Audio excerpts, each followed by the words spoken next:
Hello again to all my AP US History students. This evening I am recording a lecture, my last lecture on the New Deal and the Great Depression. And today we're going to touch upon um, Social Security Act and other major acts which really changed the relationship between the federal government and the American people. And we're also going to talk about how FDR attempted to assist minority groups and women and to evaluate his record in that regard. Um, so the second lecture, hopefully you guys watched that. It was all about opposition to FDR and his battles with the Supreme Court.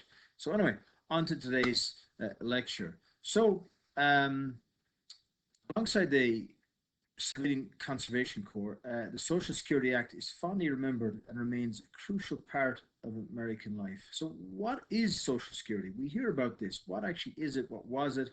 Um, how was it built? What did it involve? So, the Social Security Act was essentially the birth, true birth of the welfare state in the America. As such, it was an attempt by the federal government under FDR um, to provide a safety net for society. Now, one of the major issues to consider here is that the Great Depression, by throwing millions of normally affluent or at least you know uh, middle of the road Americans into financial hardship, it created an impetus, a greater sympathy for those who had less, because most had less. So there was a support for this. Um, Now, how this would be done was very difficult indeed. How to figure out how to do it, and so essentially, with this, how Social Security is funded, it's a payroll tax, and so employees pay more out of their wages into this in order to provide for benefits. Now, what are these benefits? The most important one, I think, the headline one, is that this basically invented the old age pension in America.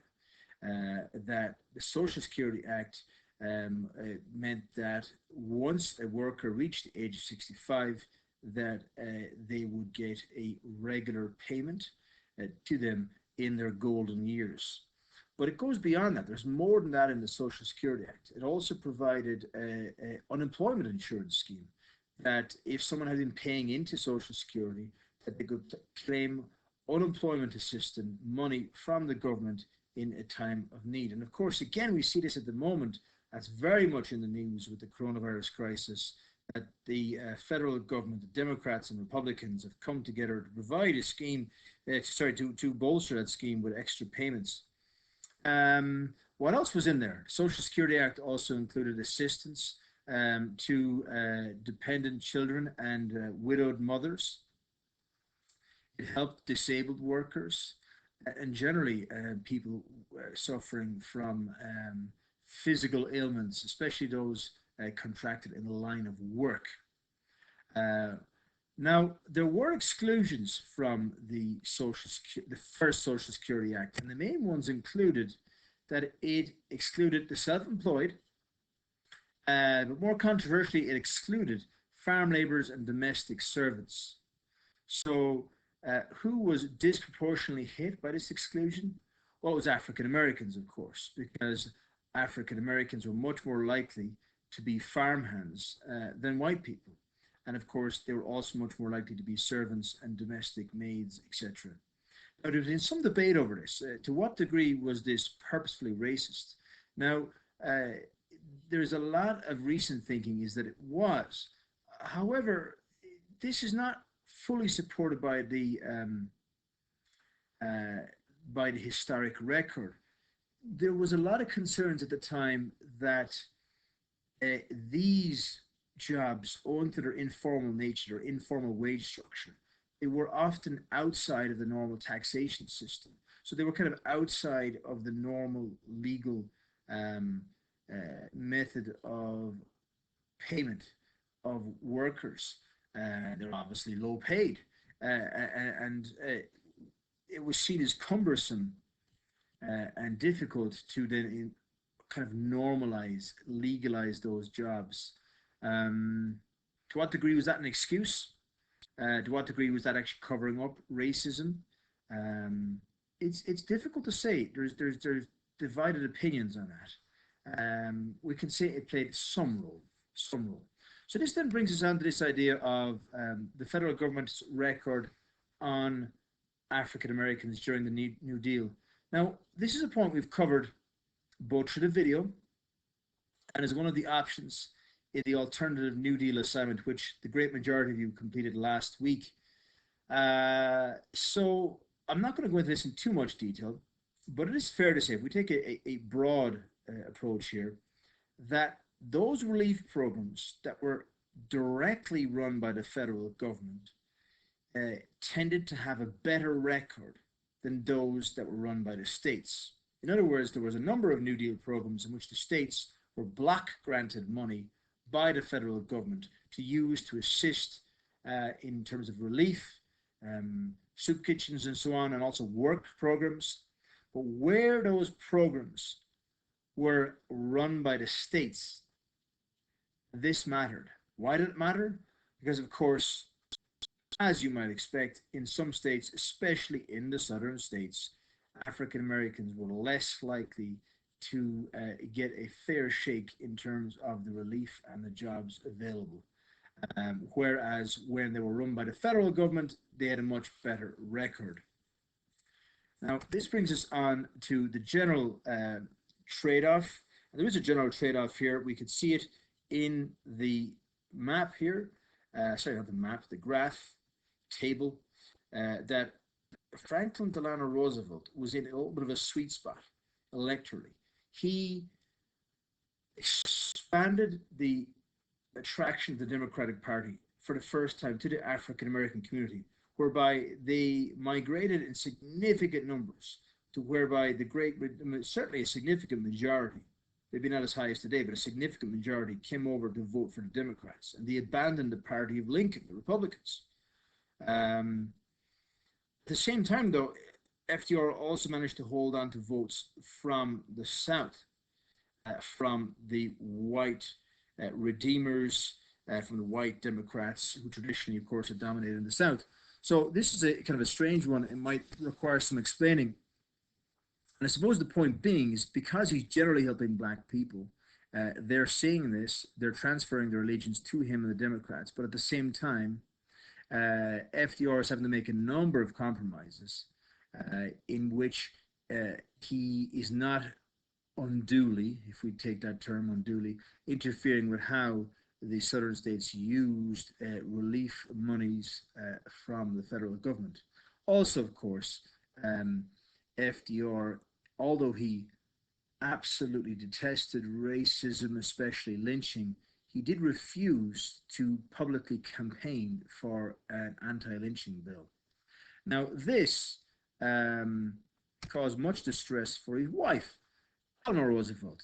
Eleanor Roosevelt, this was touched upon also in the video. I know some of you did not get to see the video, unfortunately, especially in third period. But Eleanor Roosevelt really was the conscience of the couple. Yes, FDR had a strong social conscience, but Eleanor Roosevelt really went beyond this. She was a champion of the poor, a champion of the minority groups, and she was really outspoken according to what people traditionally expected and viewed in a first lady.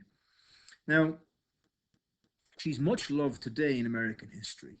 Is certainly widely regarded by historians and people who have an interest in American history. Probably fair to say she's the most loved of all America's first ladies. However, in her time, she was very controversial. And many people didn't like that she was so outspoken. Many people felt that she had gone beyond her remit.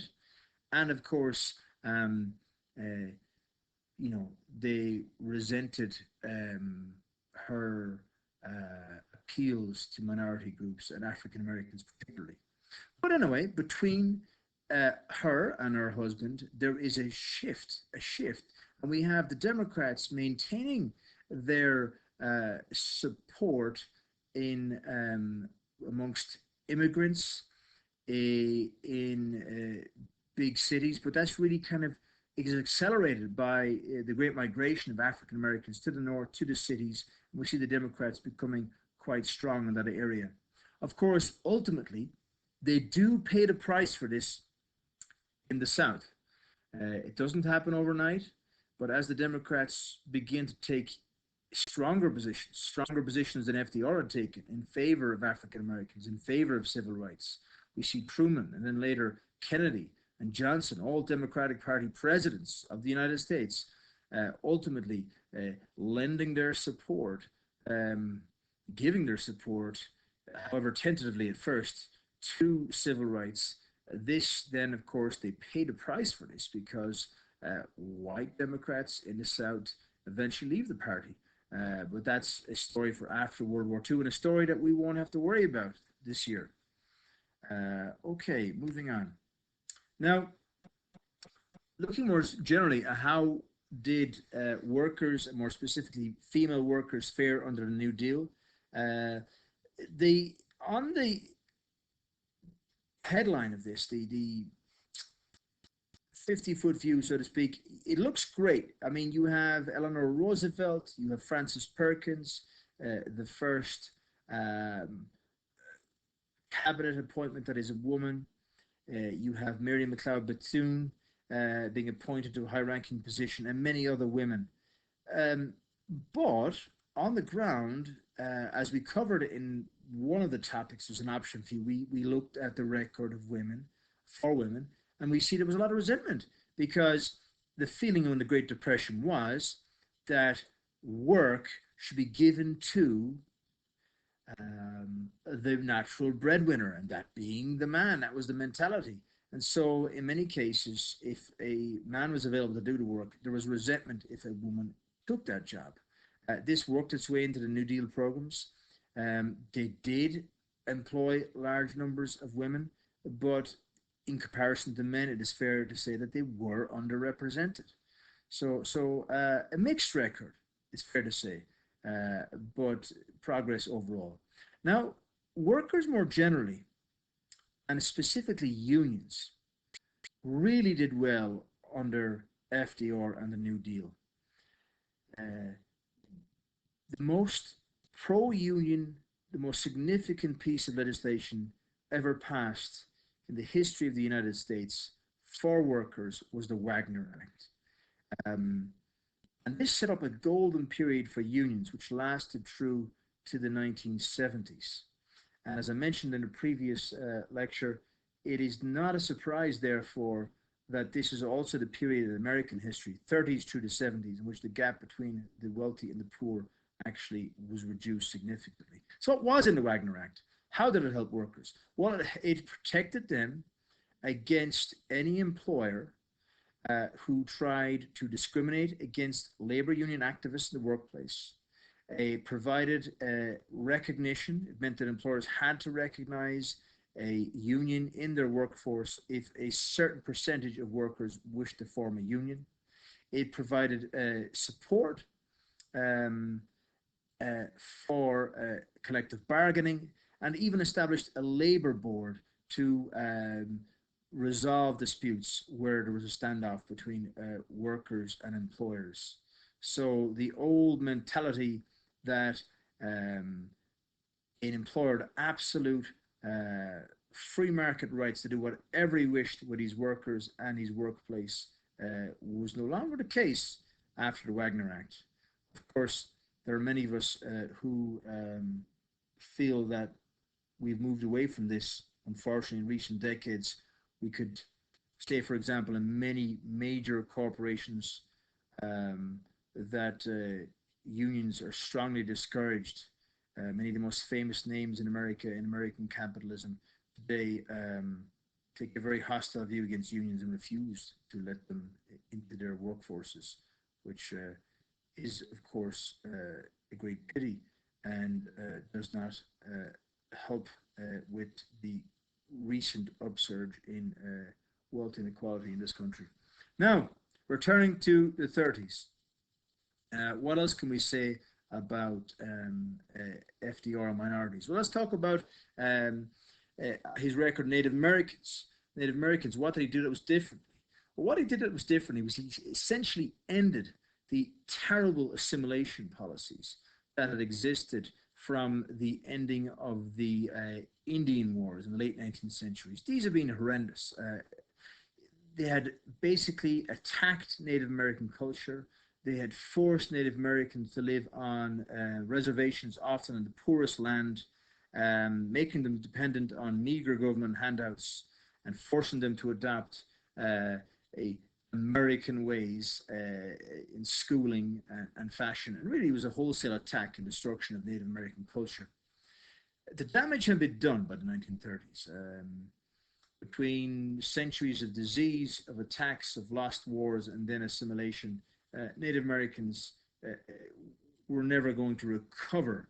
However, at least in this case, we have the federal government trying to respect sovereignty, the sovereignty of tribes, domestic sovereignty over their lands, having their own laws, having their own cultures, was now respected for the first time in American law by FDR. So once again, we see here a man with a great social conscience, a man here trying to reach out to help those who were less fortunate.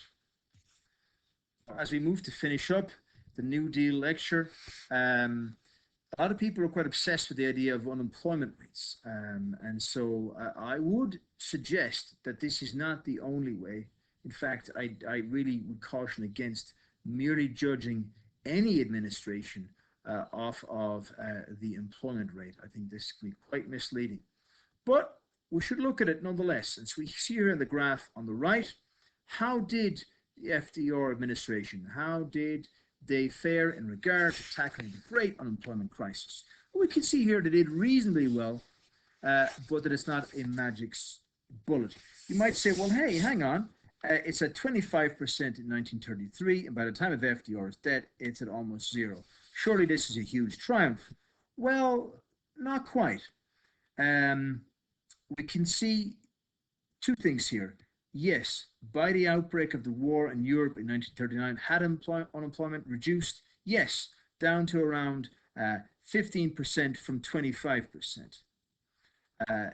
But the war in Europe led to an increase in American factory production.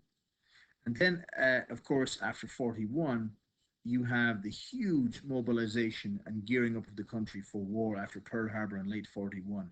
So that is just a cautionary point there to say that, you know, it is reasonably successful in terms of bringing down unemployment.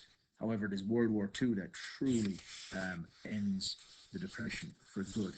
However, as I've argued before, and I would continue to argue, the New Deal, in my mind, was a success because it delivered societal change.